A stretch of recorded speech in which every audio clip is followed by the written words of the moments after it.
One more time for Nevin Sharma, everybody.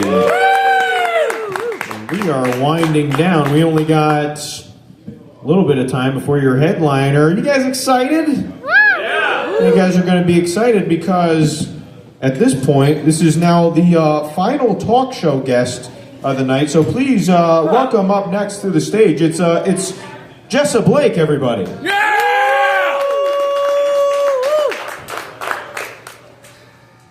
Jessa, thank you for doing this. Thank you for being here tonight. One thing that everybody's been dying to know, I want you to set the record straight on. What is your name? Jessa Blake. There you have it, everybody. That's her name. Now, Jessa, I'm under the understanding that you have done some work with burlesque troops. How did you find yourself in that line of work? Topless. You found yourself topless. Would you be able to elaborate on that? Well, see, burlesque is stripping, so you go down to pasties and panties, so you're topless. I've done stand-up comedy while doing burlesque at the exact same time. There you have it, everybody.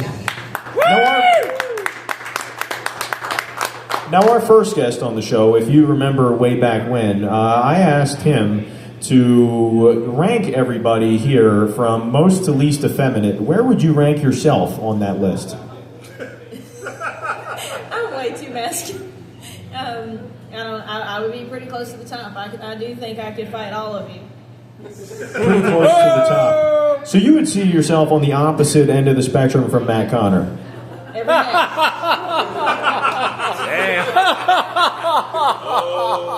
Now this begs the question, in a 1v1 burlesque standoff, who takes it between you and Matt Connor? I would have to see his pasty work. Can he twirl? At least let him Do you be. think Matt Connor can twirl? All right. Where is he? So you guys can think about that on the ride home. I'm going to hand this back over to Jessa. Give it to Jessa for being a good sport. The man ain't even here. All right. How's everybody doing tonight? Everybody practicing their burlesque twirls. That's what I do in my spare time. Show us. You gotta pay a ticket price for that, sir. Damn it. Come on now. I want to tell you about some evil I've done this week. A girl from high school, I haven't talked to this bitch in 15 years, messages me, you know where my husband is? Whoa, rewind. I live 4 counties away from you now. Why would I know where your husband is? She goes, you know what? I'm sorry.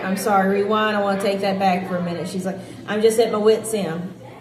Turns out 2 weeks before she was due to give birth, they found out she's having twins. They've been prepping for baby A the entire time, and baby B's in there ready to come out like the Kool-Aid man if you want him to or not. So Dad loses his shit. He's like, well, nobody in my family's ever made twins. Can't be mine. Rabble, insert male bullshit here. And, a lot of things can cause twins. It can be genetic. It can be not. And his ego isn't one fucking reason they would or would not have twins. Well, she's like, I don't know what to do. Like, I can tell you what I would do. I said, give him a few days. He's going to come groveling back like nothing ever happened. I was like, and when he does, I was like, you need to tell him that you thought it was only, appropriate that you named the babies after him. And whenever he asks you what you named them babies, you tell him, well, given their daddy was being a great big pussy, I named him Dr. Quinn, a medicine woman. I want to kill this man with a Ricky Bobby joke. But I took it the long way. I actually scanned in my birth certificate and edited it to little, Dr. Quinn and medicine woman Bradshaw, and I sent it back to her. I was like, well, I just want you to know you might want to strap a life insurance policy on him before you give him this heart attack. And, that's just women helping women, and we need more of it. And, let's see. I have zero memory today. I got a couple of friends. They got married a few years ago, and I made their wedding cake, and they've decided they were going to have babies. I'm like, hell yeah, you do you. The condom fairy has been very kind to me, so I don't want to be replicating. My man knows if he puts a baby in me, I'll take us both out. He holsters his weapon, I'll holster mine.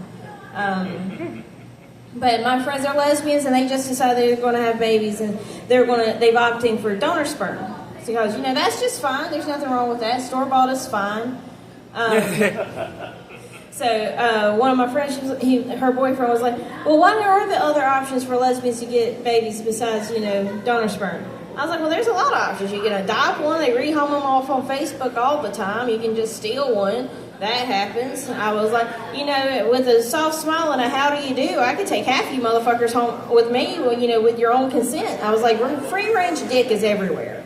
Free-range dick is everywhere. I was like, lesbians can take dick. They just prefer not to. And I get it. I do. I've been told I should be dating biblically. And I'm really not sure what that means. Like, I didn't even get married biblically. I got married on a lake, so my mom wouldn't catch on fire.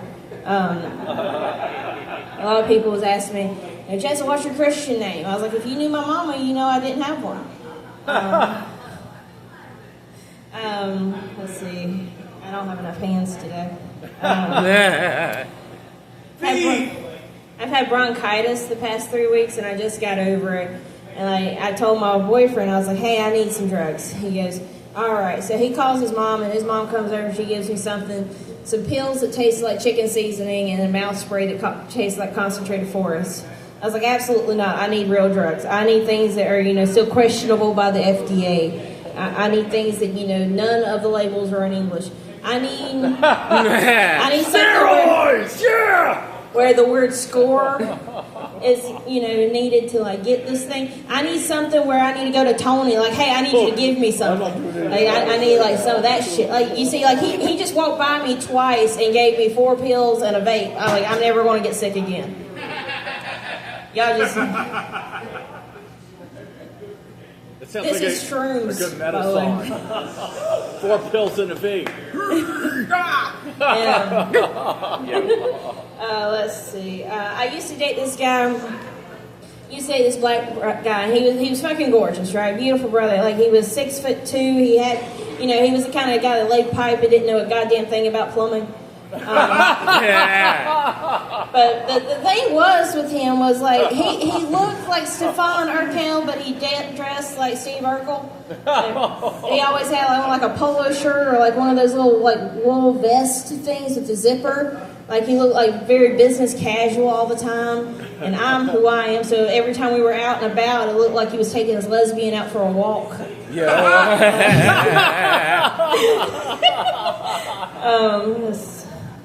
Sometimes I get misunderstood. And sometimes, and I'm sure the girls, sometimes you being nice to people, some people, translate it as flirting. And I'm not. I don't have that skill. You have to tell me. I don't fucking know. And, there's this other open mic that I go to, and somebody there, one of the crowds people, is there something going on with you and the host? I was like, absolutely not. That boy might be 24 years old. I got the age-appropriate version of that at my own house, and it gives me enough fucking problems. I'm not fucking with the host. Let's see. Oh, I've been doing stand-up comedy. I want to end on this. I don't know where I am, but this is all I'm going to talk about today. I've been doing stand-up comedy for a burlesque troupe, and I'm their resident comic, and I got to do one of my first shows with them a couple weeks ago. And I had on this silver dress, and I was like, I'm not sure. The theme of the party was disco. I was like, I'm not sure if this is giving disco ball or baked tater, but we're just going to roll with it. And I got on stage, and the host is introducing me, and the entire time she's just, hi, this is Jessa Blake, and she's playing with my titty the entire time. So I guess that's a positive thing about being a burlesque comedian is I do. I get my titties played with while I'm being introduced. Sometimes I do stand-up comedy and burlesque at the same time. They call me Tits and Giggles. So that's all I got for tonight. Tits and Giggles! Woo! Jessa Tits and Giggles Blake, everybody. All right, it's about that time, everybody. You ready for your